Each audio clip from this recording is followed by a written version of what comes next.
जब उसने पहली बार अपने बॉयफ्रेंड की जासूसी की तो वो ये देखकर हैरान रह गई कि उसका बॉयफ्रेंड अपनी टाई खोल रहा था और फर्श पर एक लंबी टांगों वाली खूबसूरत लड़की बैठी थी। जोन्स गुस्से में तमतमाती हुई दरवाजा खटखटाती है। वो लड़की बिल्कुल भी घबराई हुई नहीं थी। उसने बड़े आराम से अपना परिचय दिया कि वह उसके बॉयफ्रेंड की सहकर्मी है और वो काफी समय से उससे मिलना चाहती थी। बॉयफ्रेंड का उसे डार्लिंग कहना जोन्स के अंदर जलन पैदा कर देता है। वो बिना कुछ सोचे समझे कमरे में घुस जाती है, लेकिन उसे नहीं पता था कि डार्सी बस अपने वकीलों के साथ मीटिंग कर रहा था। अपना मजाक उड़ाने के बाद जोन्स धीरे से माफी मांगती है, लेकिन डार्सी कहता है कि वो उससे काफी निराश है। डार्सी के प्यार ने उसकी बेचैनी को दूर कर दिया। जोन्स इस रिश्ते में पूरी तरह डूब गई और उसे डार्सी से और भी ज्यादा प्यार हो गया। लेकिन प्यार में हमेशा परेशानियां आती ही है। जोन्स ने कभी नहीं सोचा था कि वो महिला सहकर्मी सच में उनके रिश्ते के बीच आ जाएगी। उसका और डार्सी का रिश्ता भी यहीं पर खत्म हो गया। कुछ महीने पहले जोन्स और डार्सी एक दूसरे के प्यार में पागल थे। जोन्स थोड़ी मोटी थी और ज्यादा स्मार्ट भी नहीं थी, जबकि डार्सी लाखों कमाने वाला एक टॉप वकील था। दोनों के बीच इतना अंतर होने के बाद भी डार्सी ने कभी ऐसा नहीं जताया कि उसे जोन्स पसंद नहीं है। दोनों का रिश्ता और भी मजबूत होता गया। रोज काम पर जाते समय वे 5 मिनट तक किस करके एक दूसरे को बाय कहते थे। जैसे ही डार्सी जाता, जोन्स खुद को रोक नहीं पाती और उसे मैसेज करके कहती कि वो उसे अभी से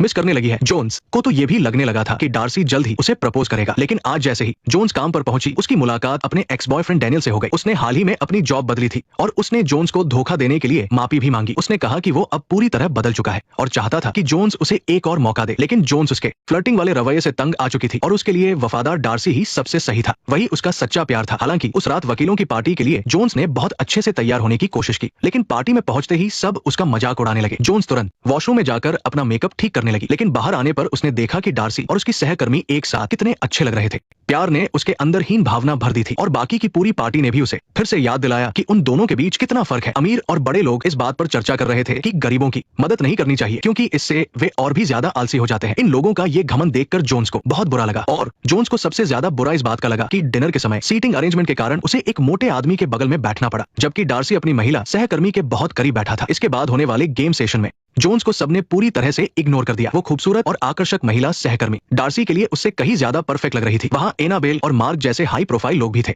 डार्सी और रेबेका जैसी खूबसूरत लड़कियां भी थी और बाकी सभी लोग। मेरा मतलब है, जरा हमारी हालत तो देखो, तुम और मैं गलती से वीआईपी रूम में आ गए हैं। ये बस कुछ ही पलों की बात है। जोन्स के दिल को ये बात बहुत चुभी और उसे खुद पर शर्म आने लगी। घर जाते समय उसने डार्सी से पूछा कि पार्टी में उसने उसे इग्नोर क्यों किया, लेकिन डार्सी को लगा कि वो बिना बात के हंगामा कर रही है। अकेले होने पर पुरानी यादें ताजा हो जाती है। वो बड़ी बेसब्री से डार्सी के कॉल का इंतजार कर रही थी, लेकिन आखिरकार उसी ने उसे कॉल किया। किसी ने फोन नहीं उठाया, लेकिन तभी किसी ने डोरबेल बजाई। जोन्स ने अपनी खुशी को छिपाते हुए सख्त लहजे में उससे पूछा कि वो यहाँ क्यों आया है। हमेशा शांत रहने वाले डार्सी को भी प्यार के आगे झुकना ही पड़ा। डार्सी के इस प्यार ने उसके डर को खत्म कर दिया। उस रात डार्सी ने अचानक उससे कुछ जरूरी बात की। जोन्स ने अपनी छोटी सी निराशा को छिपा लिया और खुशी खुशी उसका ऑफर मान लिया। लेकिन स्की रिसोर्ट में उसने फिर से उसी खूबसूरत महिला सहकर्मी को देखा। ये देखकर जोन्स को बहुत ज्यादा जलन होने लगी। डार्सी को समझाना पड़ा कि जब उसकी